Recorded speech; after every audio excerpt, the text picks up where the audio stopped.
Hi, this is Dr. Michelle Robin with Small Changes, Big Shifts, Building Rhythm and Resilience. And I believe if you'll change one thing a month, one thing for the next 12 months, you'll change your life forever. Thanks for joining me on the journey.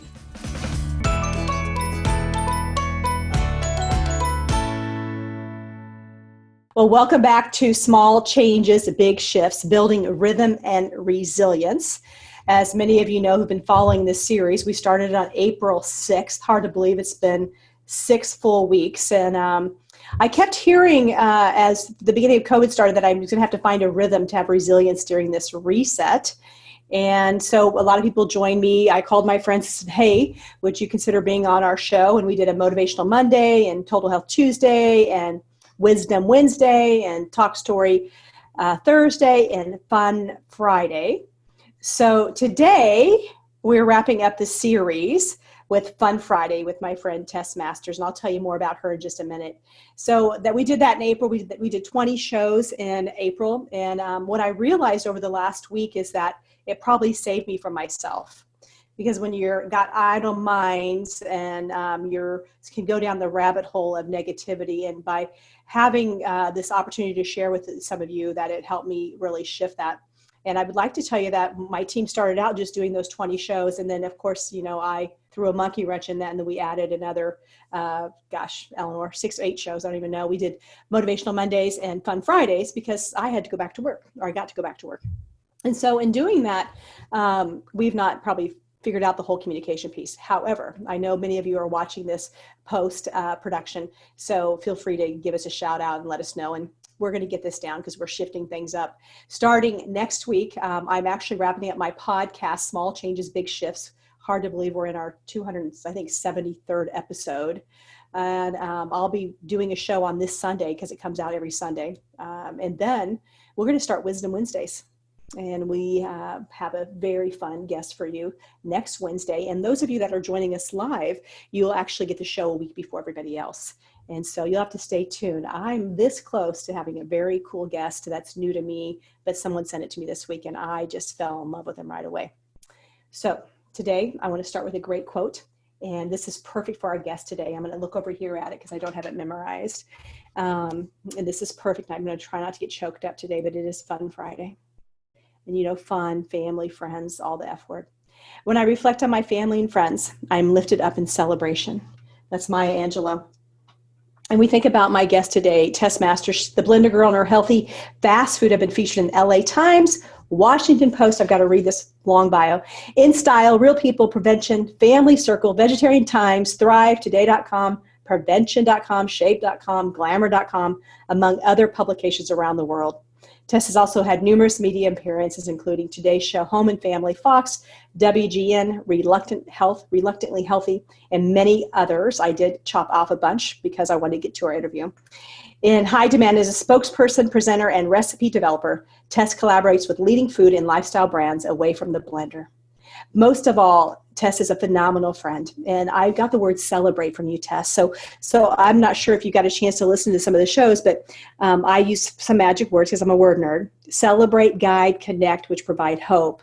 And I remember being with you about 5 or 6 years ago, and you used the word celebrate, and it touched me at such a soul level that it's been a foundation of who I am now. And so I'm celebrating you today and all the great work you're doing. So welcome to Small Changes, Big Shifts, Building Rhythm and Resilience. Thank you for having me. Well, I mean, it's funny that you credit me with the word celebrate, because I feel like you're one of the big people in my life that celebrates others and celebrates life and celebrates the positive things that are going on all the time. So you're a celebratory light in my life as well. So, I mean, I think it's, you know, the energy of the universe, we often think about it as this back and forth transactional thing, but it's actually this circular around and around, back and forth, surprising up and down and all, you know, different directions and sort of directionless in a way, because we just never know where that inspiration or celebration or hope is going to come from. And sometimes it comes from the most unexpected places, you know? So it's,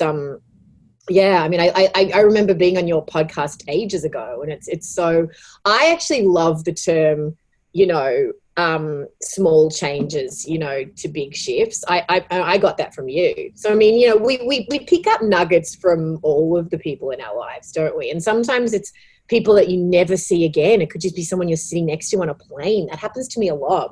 I'll strike up a conversation with someone and I'll go, wow, I'm going to carry that 5 minutes in my heart forever now. You know, this interaction I've had with this person, I'm never probably going to see again, you know? So yeah, it's great how that works. But you know, I believe I did an okay job celebrating. But once you put that word in my soul, it really makes it more intentional. And you know, I love this new app called the 5 Minute Journal app. I talk about it quite often, and it talks about what are you grateful for. And you know, we've all played the gratitude game, and you know, I have horrible penmanship, and so this app you can actually type it in. But I love the second question of the day is what's going to make today great. And I find that when I take time to fill that out, you know, being focused or being present with Tess, whatever it is, it makes my day better. And they have a couple other great questions, but I want to let you know that when you told me that word celebrate, I'm very intentional about it now. And I actually use it in my lifetime relationship. You know, I created a you know, many words, lifetime relationship LTRs. And I feel like you're like a sister from Australia now. And we have met on a whim in February of 2010. I love that you know, well, you would know the exact day and year because it was a really, you know, full on heartbreaking and celebratory at the same time day for you because you had just come from a funeral from a very dear friend of yours. Mm-hmm. And we met on that day. I remember that in the basement of the church on the plaza. What's that church again? Gosh, I love that place. Unity. We met at Eden's Alley. That's right. Yes, I love that. Because you're a vegan, so I wanted to make sure you went to a great vegan restaurant. And that's being intentional in knowing your audience and putting them in places that help them thrive. And so I also remember that day. I'm looking at my little Skylar, by the way, who I also got in 2010, and she was born that same week when we got a chance to celebrate my friend Beth Gallup, who I met on a whim. Phenomenal physician, attorney, talk about somebody who had a heart of gold and life just got too tough. And we're in May, Mental Health Month, and it makes perfect sense that I'm talking to you today. And for all for those of you who are listening to this afterwards and those who are paying attention today, this is maybe a little bit of an emotional show, so hang tight with us. So Tess, through this last 6 weeks, I've been using questions like, what was your biggest challenge before COVID-19? I had gone through a really, really tough time emotionally many, many years ago. My husband was an alcoholic and a drug addict and had mental health issues and all kinds of stuff. And he overdosed and had a pretty horrible episode, and I had to wade through water, and you know, it was this very terrible night, right? And I had never really gotten over the trauma of that experience and some other related experiences. So I had put a Band-Aid on it and done a lot of therapy, but I'd never really come to terms with that. And so I was moving into this space at the end of last year where I had really started to really process it in a really powerful way. And right before COVID, I had finally let go of that trauma that I was holding in my body. And I did some pretty incredible physical work and energetic work around that. So the reason I mention that is only because right as we were moving into the height of the COVID space or chapter, one of the big things that came out of me, out of that therapy or that work for me, was this concept of embracing the unknown and swimming around in that and celebrating that. And instead, I had realized that I had spent my whole life being afraid of the unknown. Instead of shifting my perspective and opening my heart and my head to the reality that the unknown means it can be anything I want it to be. And so that was a huge seismic shift in perspective for me and the way that I move through the world. So that was my biggest challenge. But what was so great about that being what came up for me was that it really prepared me for this time with COVID, where there are so many unknowns, and we're moving in, we've been existing in this completely unknown place because nobody has dealt with anything like this in, 100 years, so no one that's living has, really coped with this. So it really served me really, really well. And so that was my biggest challenge pre-COVID. And now, are you going to ask me what my biggest challenge now is? Is that the next question? You know what? Just go with it. Yeah. Can I just move into it? We're just drinking a Taste Like Kale ice cream smoothie right now. So let's just keep chatting. Oh, yeah, that's an in-joke with us, isn't it? Because every time I stay with Michelle, I make that smoothie. Yeah. So, so now it's about not being afraid of all that abundant possibility, because I do think that whilst we can talk about all of the things that we can't have or don't have during this COVID space, I think that it is such a huge, beautiful opportunity to shift perspective and really assess what's important in life and what we want to live with and what we can and want to be living without, and so that it's been a really great time for me, this place. And I think that time by yourself and conversations with yourself are really, really important. And often when we're incredibly busy and I love talking about quotes. Actually, you asked me to prepare a quote or bring my favorite quote. I chose a Maya Angelou quote as well. This is why we're really such spirit animals, right? Yeah. So my quote was, when you learn, teach, when you get, give. So that's one of my favorite quotes. And I think it kind of speaks to that celebration thing that we've been talking about, right? But yeah, it's been a really interesting time. But I think there's another quote that I love from The Sound of Music. Don't laugh. I love that movie. But he's walking along, and he's unhappy, Captain Von Trapp. And he says, activity suggests a life filled with purpose.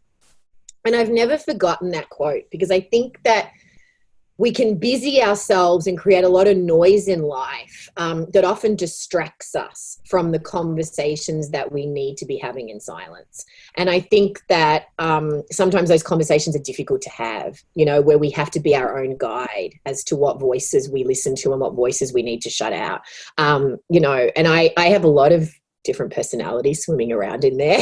I've got my 5-year-old who's very needy and constantly needs to be nurtured, and all the way up to my 95-year-old that just knows that everything's going to be fabulous. So I wrestle with all these different people. So anyway, it's been an interesting time. But yeah, I mean, on another level, my biggest challenge has been that I can't get back to my family in Australia. I'm very close to my mum and dad, very close to my sister, my brother-in-law, and my niece and nephew, and my chosen family, my friends.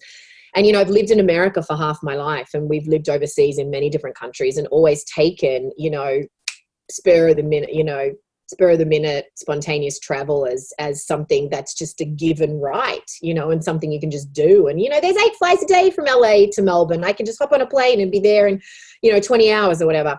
And when that was suddenly taken away for good reason, for safety and so forth, and Australia has closed their borders and have said that they're closing them until at least October. Suddenly I wasn't able to physically get to them. And that was very confronting for me. And so again, I had to go back to this, just embracing this unknown and kind of going, I am going to swim around in this, what my friend Bo calls the in-between space, the space between where you are now or where you were yesterday and the space where you think you should be tomorrow or next month or next year or 10 years from now, whatever it is, this in-between space, which is actually the now, whichever, however you want to look at it, so I think that I am choosing to embrace this COVID stay-at-home period as a gift, And some days I'm very successful with that intention, and other days I'm a spectacular failure, and it can change hour by hour, as I'm sure you can all relate. But anyway, it's an interesting time for sure. Well, by the way, that's a great quote, Eleanor. Hopefully you got that, what she just said. Some days I'm a spectacular failure, but embracing it. Eleanor, and you might put in the chat section if you got the quote that she said, or the second quote she said that's been relayed from The Sound of Music, because my system kind of died out on that one. I want to remind our people following us today that feel free to, part of you being live today is you can participate in this conversation. So if you have questions, please put it in the chat. You guys might remember that drill a little bit today. So Tess, I practice the quadrants of well-being, mechanical, chemical, energetical, psycho-spiritual. By the way, your couch matches kind of my wall. And oddly enough, I'm always fascinated with, because I believe this may be the first show that we've done with my new wall. Okay, because I got to paint my new office. And if you look at the quadrants of well-being, that is the chemical quadrant, which I would say you're one of my go-to people, my go-to experts on chemistry. I love you. Actually, when we talked a few weeks ago, I have my notes of kind of, floss with On Guard, you mask, gargle with salt water, shoes off, blah, blah, blah, blah, blah. And I don't think you realize what an imprint you've had on my soul from just a friendship, because you're really a go-giver, which is one of my rules. 4 rules of lifetime relationships: show up. So thanks for showing up today, for everybody, and for you for showing up. And really be a go-giver. And you truly are a go-giver. And then celebrate each other. And you do that well on social. You had me on your stuff. You've got a lot more followers than I do, but it's so fun to have you celebrate me. And I'm grateful for that. I'm celebrating you today. And of course, do one-on-ones. And we've had so many great walks, and especially in the sauna and the steam room at the massage place in Mexico. That's the best. Oh, I know. It just sounds very lewd when you explain it like that, doesn't it? But it was so fun. That was such a special time. And how many card games did we play? It was such yes. So many memories. Oh my goodness. So many great dinners in different cities, and lots of great memories. I want to dive into the chemical quadrant, especially because in honor of my new wall, also in honor of celebrating you. How did you get the Blender Girl title? Oh, well, when I moved to Missouri from Australia, I had been used to traveling all over the world with theater shows and doing voiceovers and TV shows and whatever. And I suddenly was thrust into this very different community. So I thought, and I wasn't working. I couldn't work at the time because I wasn't a permanent resident or whatever. And I was flying back and forth. And so I spent a lot of time at home and volunteering and all this stuff. And, I love to cook. I always love to cook. But I'm not a chef. I'm a self-taught cook. And, people would always be saying, oh, what was that thing you made the other day? The cauliflower soup actually was I know you make that, Michelle, was really kind of the impetus, I guess, to it, because I would make this cauliflower soup, this very easy soup. And everybody would always ask for the recipe and freak out and then make it for their friends or whatever. And so, I would always get those questions over the years. Oh, what did you do with that? Or what was that thing you were drinking or whatever? And so my husband at the time, who was very, very clever, is very clever, I should say, he said, why don't you start a blog? And you can just share your journey with food that way and blah, blah, blah. So I am very strategic. I will freely admit that in business. And so I went, you know what? I'm not going to just start something that's just more noise. I want to start something that's value added, something that's a little bit different than what's out there. This is back in 2009. And so, there's lots of amazing, what was back then, a lot of amazing websites. And I thought, I want to be doing something different. So I was sitting there with my green smoothie, looking at my blender. And I was thinking about all the different ways that it contributed to my life and to my health. And, making green smoothies, juices, homemade cleaning products, skincare, compost, salads, soups, main meals, desserts, etc.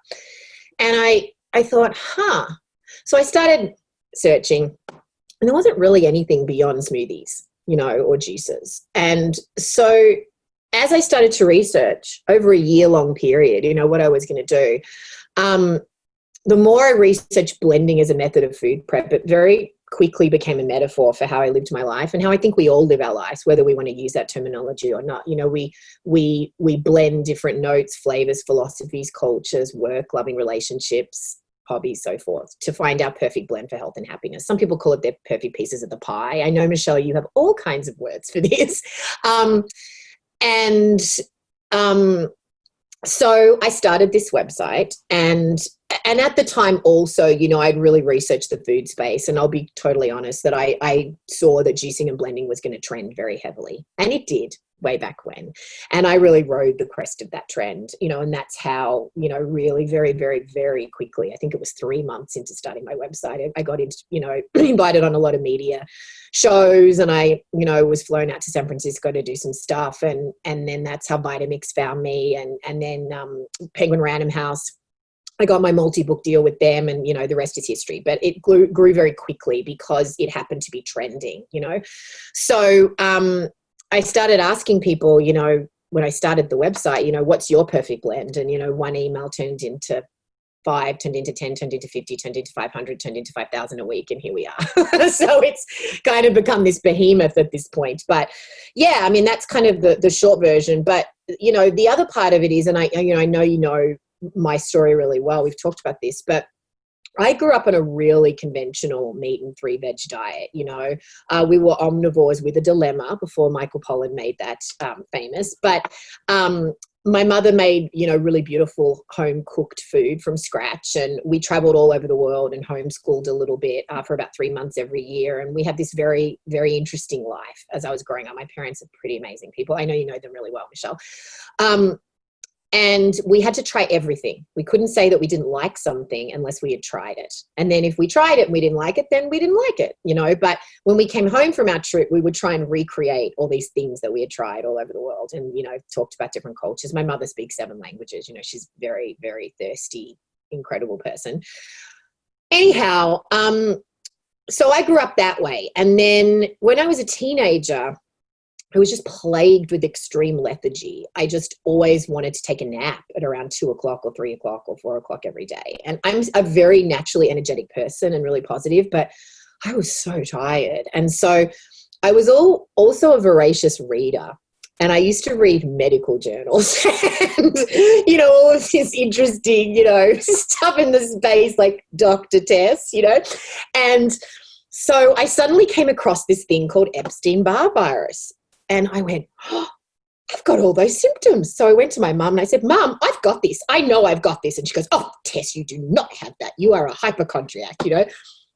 So I kept going. I said, I'm telling you. Da, da, da, da. So, of course, nudge, nudge, wink, wink. She takes me to the doctor. Oh, just can you test Tess? Well, I did have it.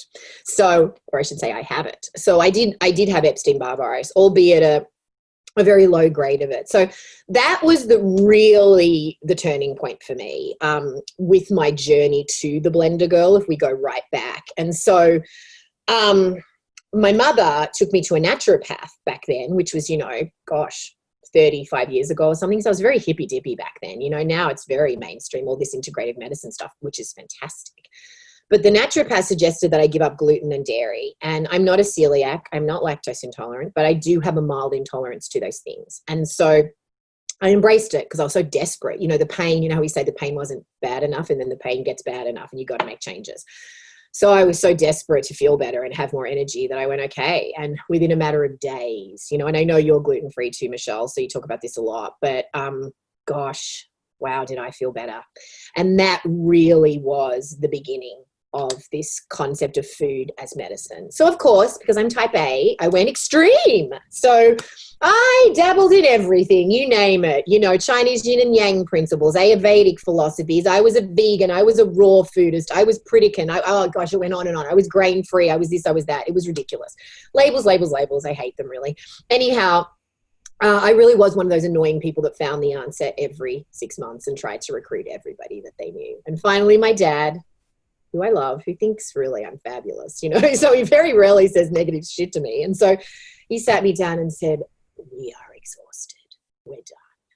And he said, are you having any fun? Are you?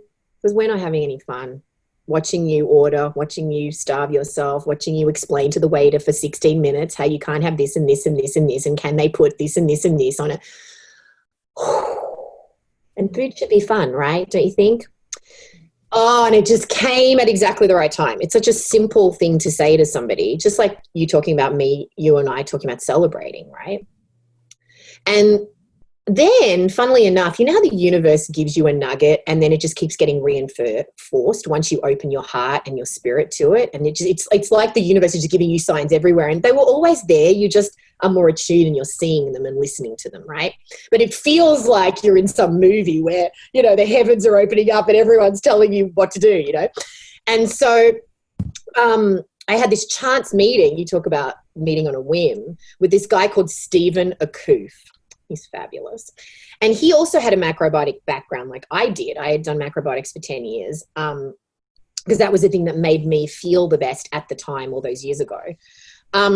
And he really was the first person, this is years ago now, 20-something years ago, who really introduced me to the concept of bioindividuality. That there is no one blanket way of moving through the world with food that is perfect for everybody. And there is no one way of moving through the world that's perfect for you for your entire life, you know, because our needs change, you know, our hormone levels, our stress levels, our age, you know, our climate, our activity levels, whatever. Overall health, etc. So once I really accepted that reality, my entire world opened up and I became so much more relaxed and realized that flexibility rather than rigidity were the keys to health and happiness for me in every aspect of my life. So I really embraced this good, better, or best, not perfect philosophy, which is what I apply to all of my wellness programs and the whole of the community now, and which really forms the base camp, for want of a better expression, for the entire Blender Girl philosophy, which is to be fluid and to listen and to make data-driven decisions based on anecdotal evidence you get listening to yourself, and then taking it to your medical practitioners and making mindful choices once you get your blood panels and, you know, other data. So that's sort of really how it came to be. And, you know, I think for me, just being so much more relaxed and meeting myself where I am at any given day, and then meeting others wherever they are at on any given day. Even if I know someone really, really well, you still have to meet them where they're at, and hopefully they will meet you where you are at. And I think that, you know, going back to what I said at the very beginning of my challenge pre-COVID, and something I think I will wrestle with for my whole life, you know, because my default position is to be afraid of the unknown, you know, and I'm jumping into this idea of embracing it, but I'm always going to struggle with it if I'm on a particularly, you know, challenging day. For example, you know, we just revert to type, right? Don't we, when our back's against the wall? So I know that about myself. So I just have to constantly remind myself of that. So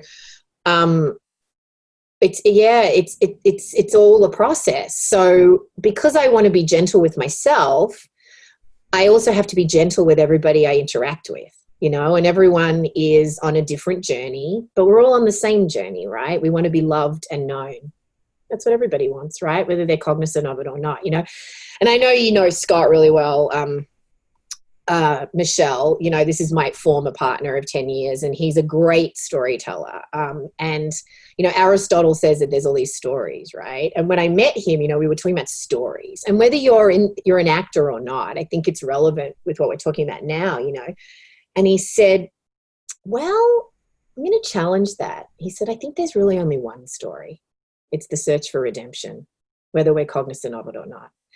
And that has stayed with me for the last 13 years, you know, ever since he said it to me. And I can remember the exact place I was when he said it to me, because it was like what you talked about when I said celebrate, and it like pierced your soul. Was those the words that you used?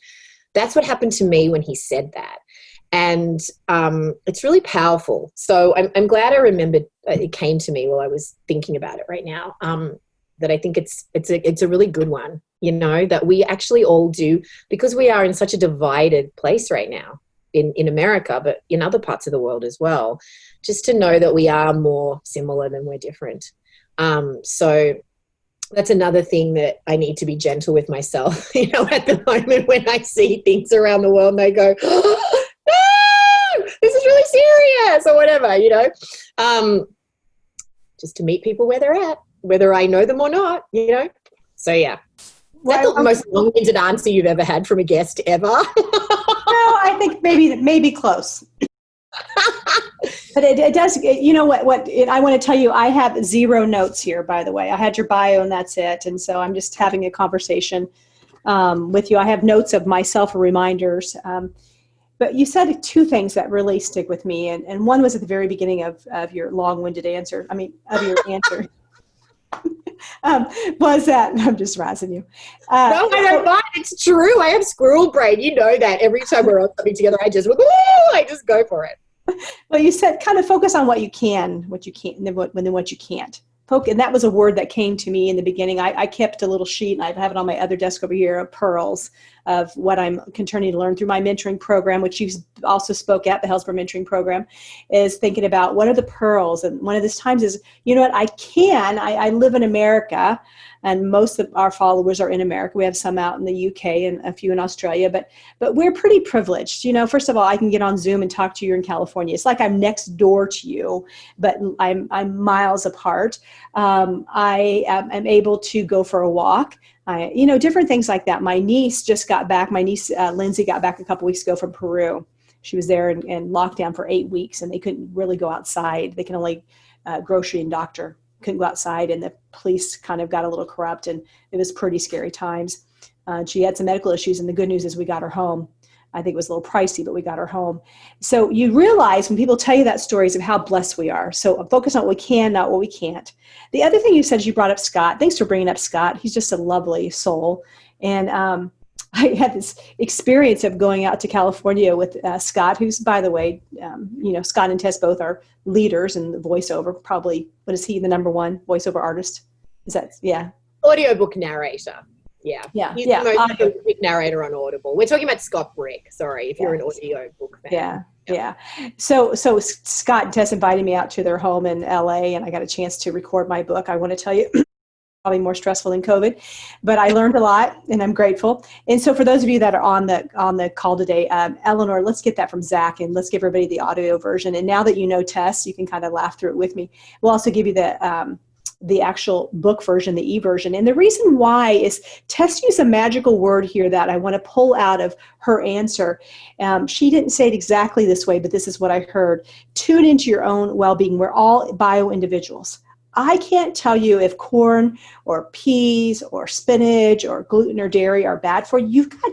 You've got to become a private eye. I grew up in the Charlie's Angels era, and Cheryl, I know you're on here, and Liz, you probably know who Charlie's Angels.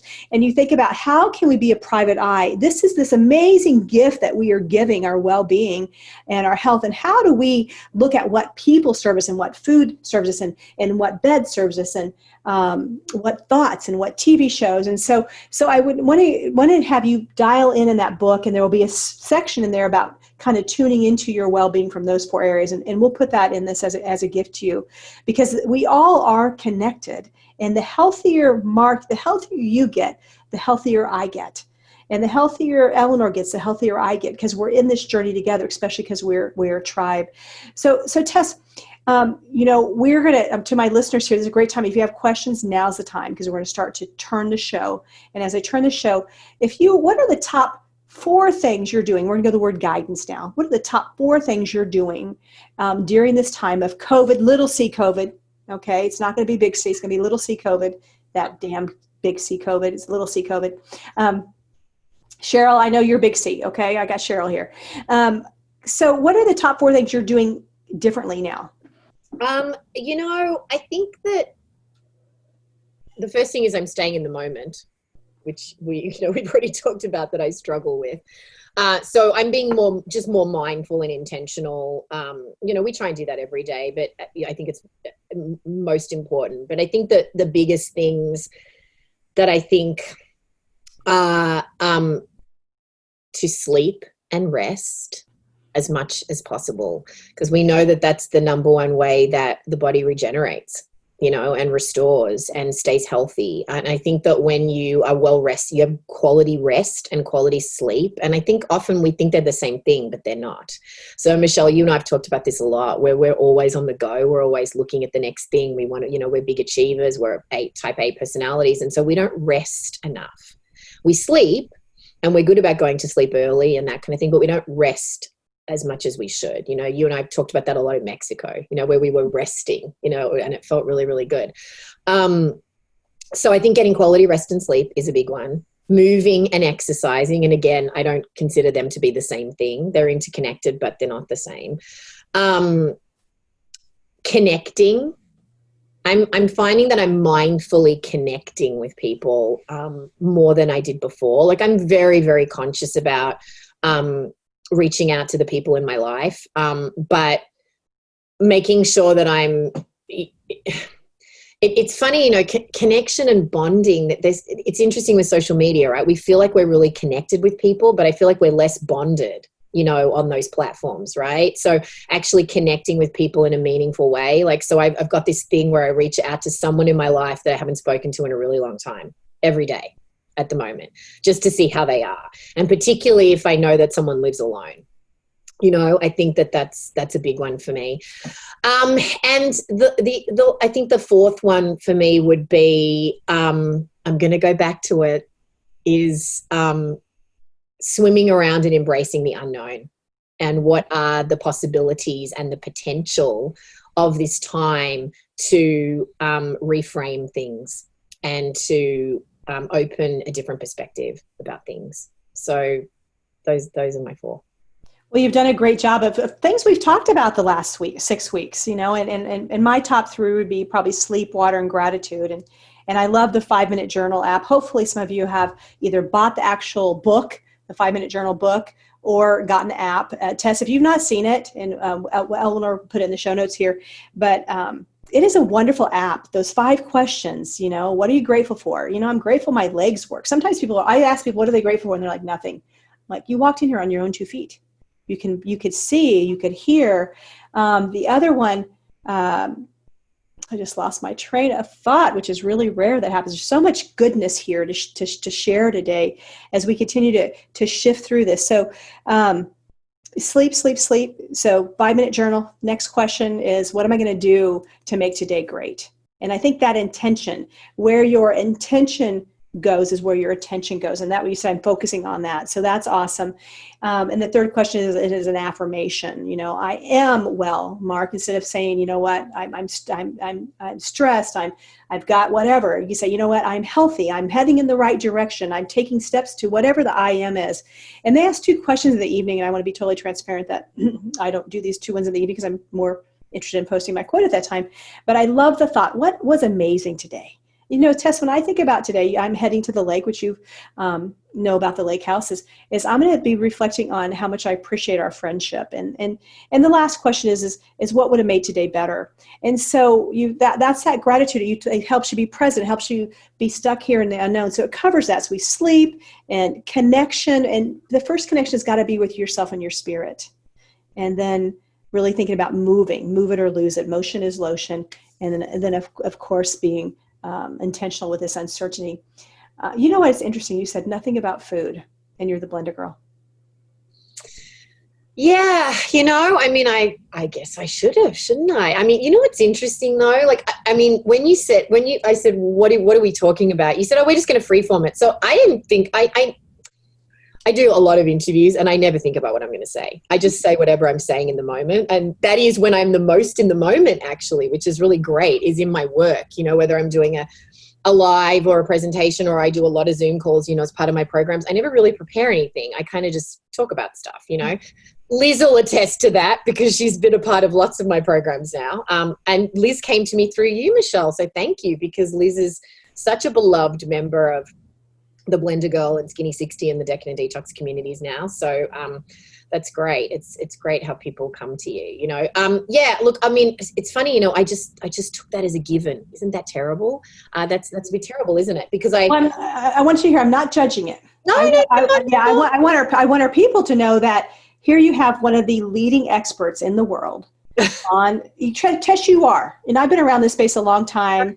And when we talk, I want to tell you, I get a new nugget, but I get a reminder of the things that I've heard from other, and you have such a great way of putting it, but basically, Michelle, do it.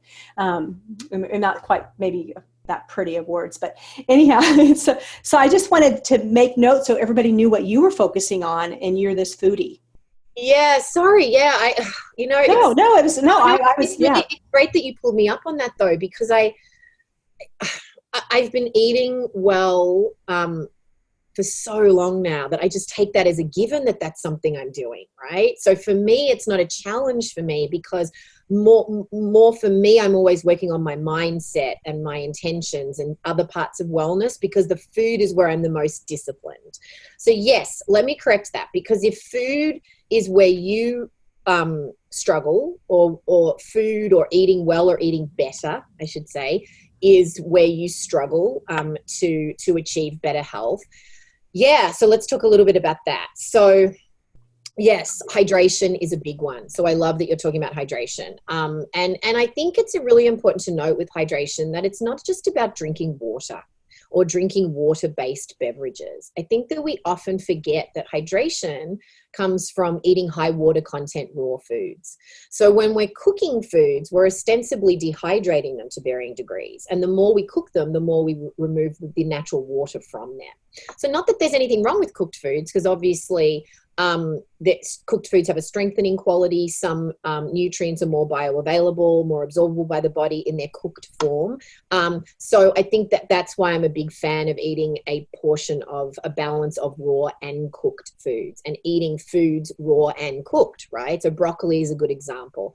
So raw, it contains more detox compounds, and then mildly cooked for 3 to 5 minutes, it can bind carcinogenic bile acids more effectively, right? Not to get too technical, but there's all kinds of, different reasons for why you do cooked and raw.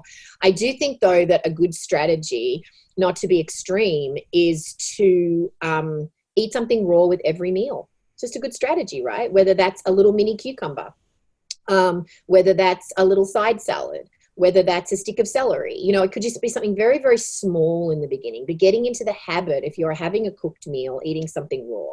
I think another really good strategy that I think is easy to implement is eating something fermented before every meal, lunch and dinner, I should say. So a little bit of fermented sauerkraut, just a forkful, and then work your way up over the course of several weeks to a quarter of a cup with lunch and dinner, I think is a really great strategy, because they act as digestive enzymes. So it helps to improve and help you achieve better digestion, because we can't achieve better health without better digestion. Like, our gut rules our health. It just does. And we hold all of our emotions in our gut, or a lot of our emotions in our gut, right? So that thing of, what does your gut tell you?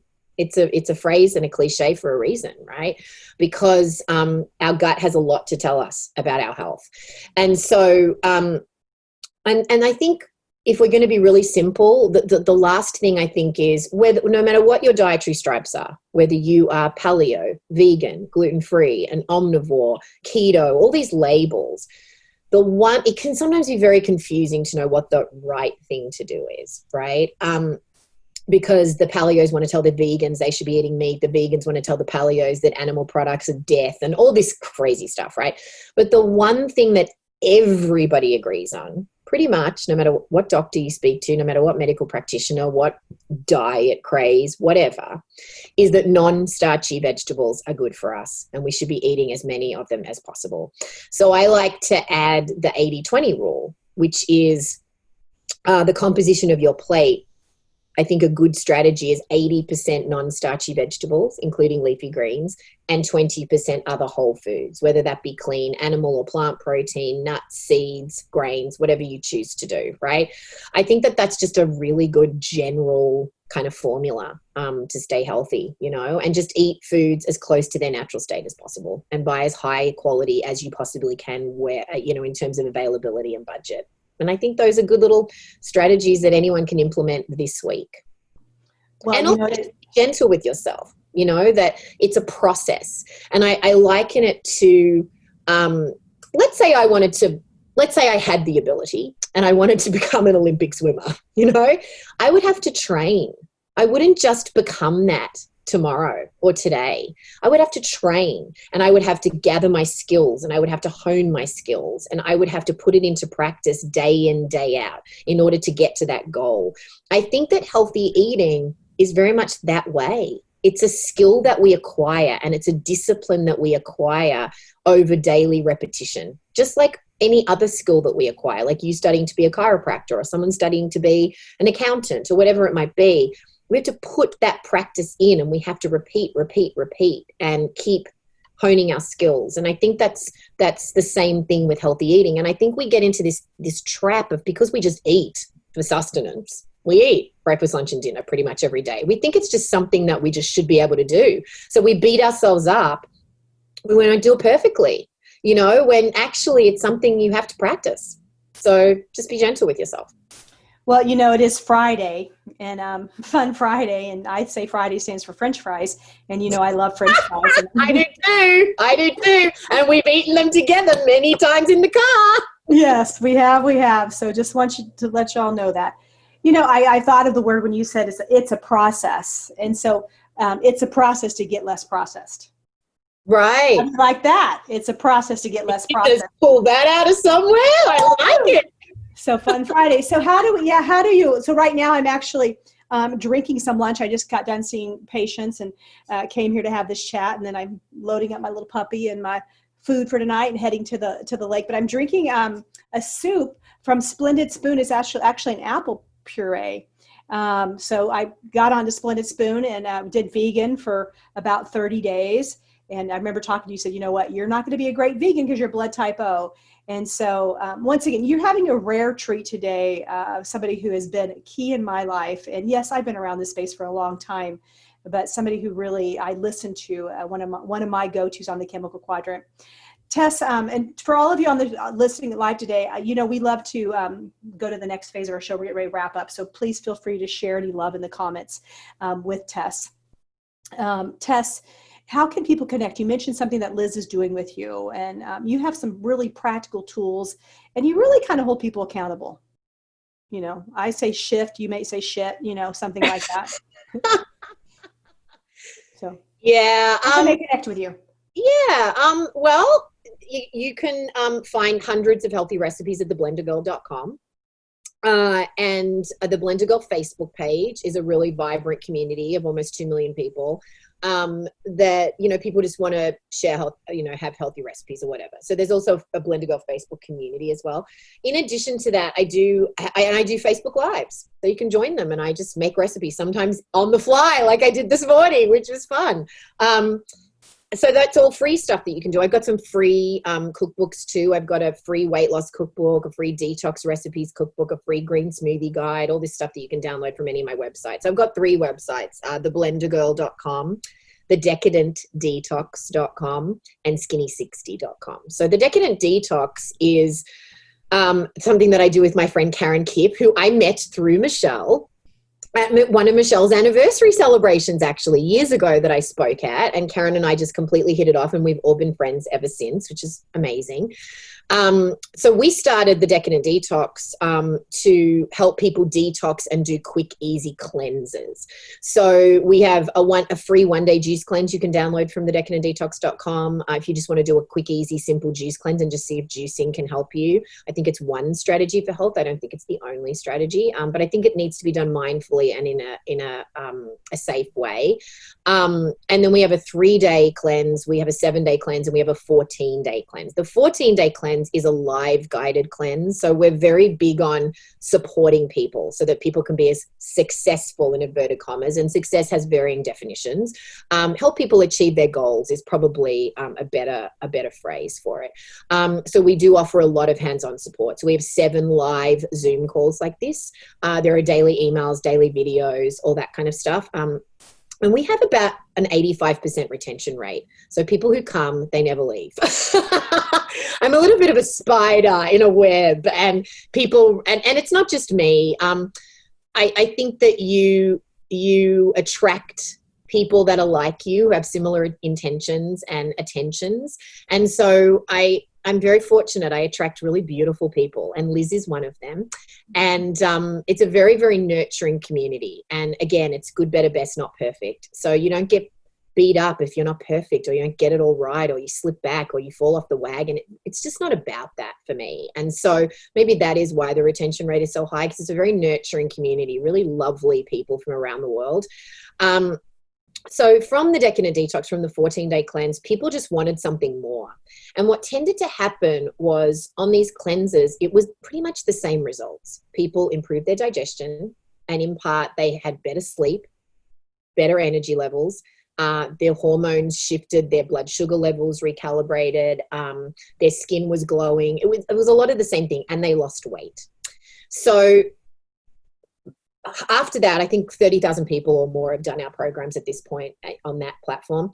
So everybody wanted something longer. So when I moved into my 40s, I put on quite a bit of weight as my hormones changed. And I created this 60-day weight loss program, and I lost 35 pounds. I lost all the weight that I had gained during that period, and probably emotional eating and all the stuff I talked about from what I was dealing with at the very beginning of our interview.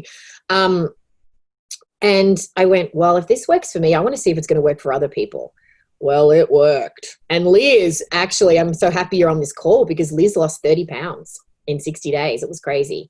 Yeah. And she's stayed in the community, which is wonderful. And so, so skinny60.com is my 60-day weight loss program. And yeah, people lose anywhere from 10 to 48 pounds was actually somebody was crazy. So I have a team of dietitians that run the program with me. It's a lot of hands-on support, and people get pretty incredible results. So yeah, if you want something longer.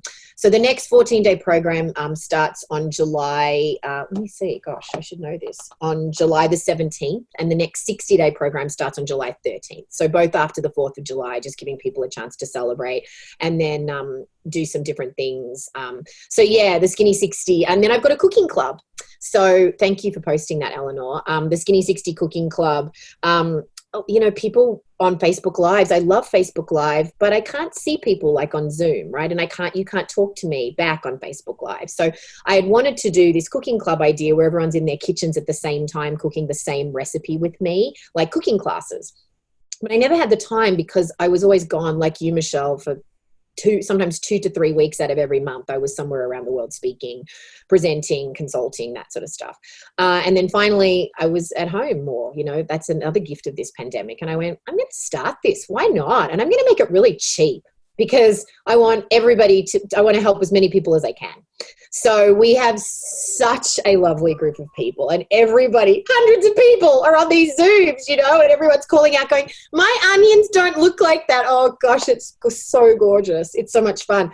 And these people that I've recognized their names, and they've sent me emails over the last 10 years and we've corresponded in different ways. I finally get to see them face to face. And that's what I love about these programs. So, Liz and I hope you don't mind me sharing this, Liz. I won't share the details, but Liz was on one of my office hours calls with another lovely person in the community.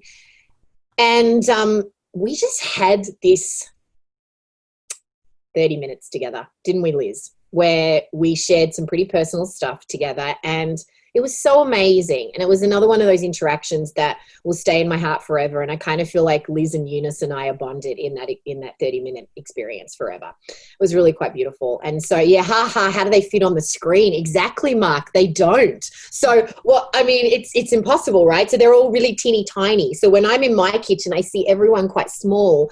And then when someone speaks, I see them, right? But yeah, as it gets bigger, I'm going to have to figure that out, because more and more people are joining every day, right? Because people are telling their friends, oh, you've got to do, which is so lovely, but it's really great. So I don't know, Mark, I'm staying in the moment, and I'll get to that, but yeah, it's pretty crazy, but it's so fun. And I people are sending me these kind of love letters, oh, this was so great, I'm learning so much, whatever. I'm getting just as much out of it as you are. Like it's an energetic exchange. And I think that, Michelle, you're really, really good about that, that I think that money is not the only currency of value that is exchanged between humans, and that even when you go to a so-called expert or leader in the space or a luminary or all these terms that we can use, I think that story I just talked about with Liz, we are all teaching each other and we've all got something to learn from each other, you know, and even though you might join a community and yes, I am facilitating the community and yes, I know a lot and I bring in experts and doctors and dietitians and so forth. Everybody has got something to offer and something to bring to the space, you know. And again, let's close with the celebration, you know, celebrate what you have to offer in the world. And if you don't feel like you have to offer something, find a nurturing community that's going to shine a light on what you offer and celebrate that, you know. And I think that I hope that that's what my communities do for people, or at least that's what people tell me that they do. And so, you know, find a community of people that are not going to judge you, are going to accept you wherever you're at. And you might be having the shittest day ever where you feel crap about yourself. You can't pick yourself up. You have fallen off the wagon. You failed, whatever your terms might be. And then you're going to meet this group of people on these Zoom calls or whatever that are going to go, no, hang on a second. You're actually doing pretty good. Like you've shown up, you're on this call. Great. You know, or, you know, it shows that you're committed to doing something that's going to change, that's going to create a change, you know. And going back to Scott, you know, and what you said, Michelle, a little while ago, that don't wait for things to happen.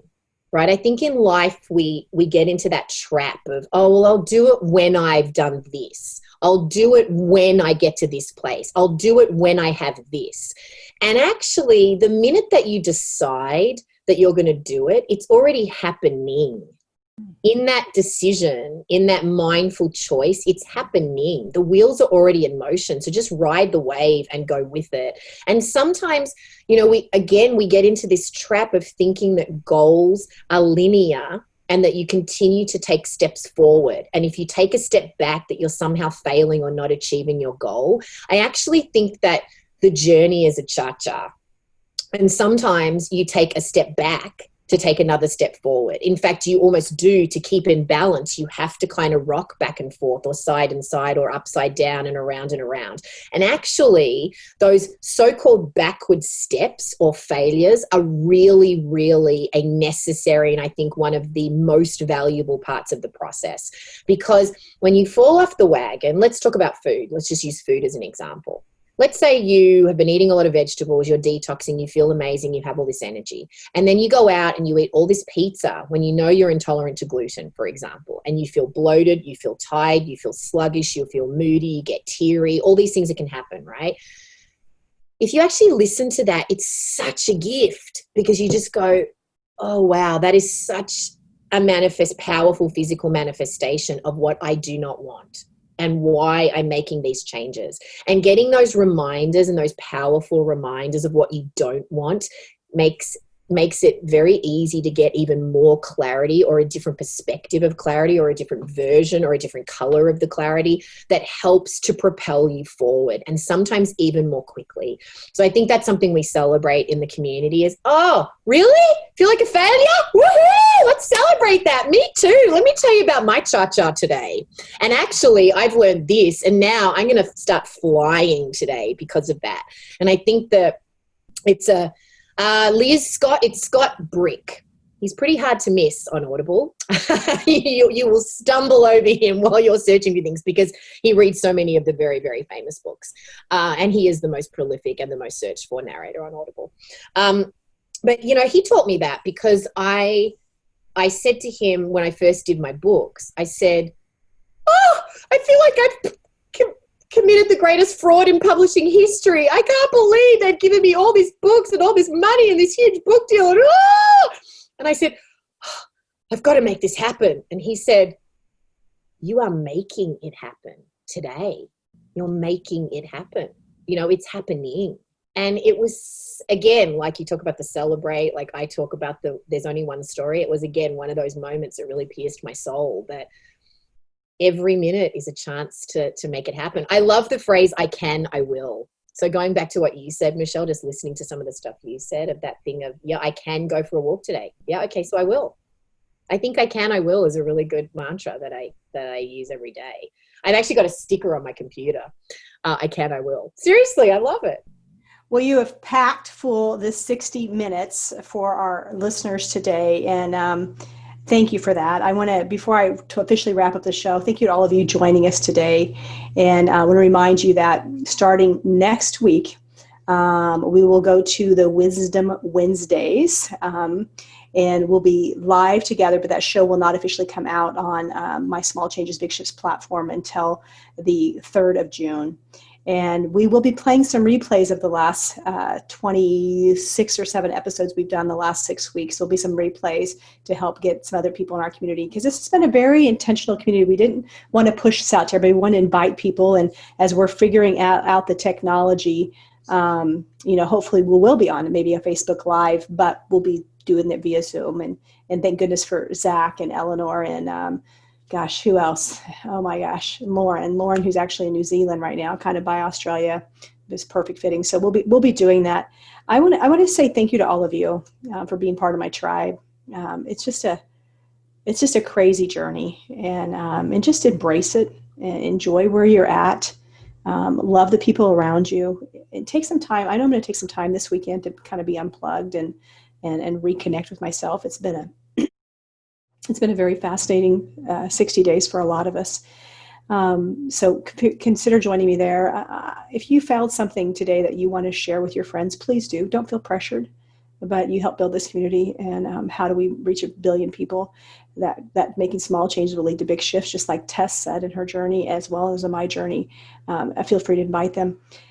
Tess, in closing, and sorry, everybody, I've kept you over a few minutes today. Tess, in closing, I want to tell you how you inspire me.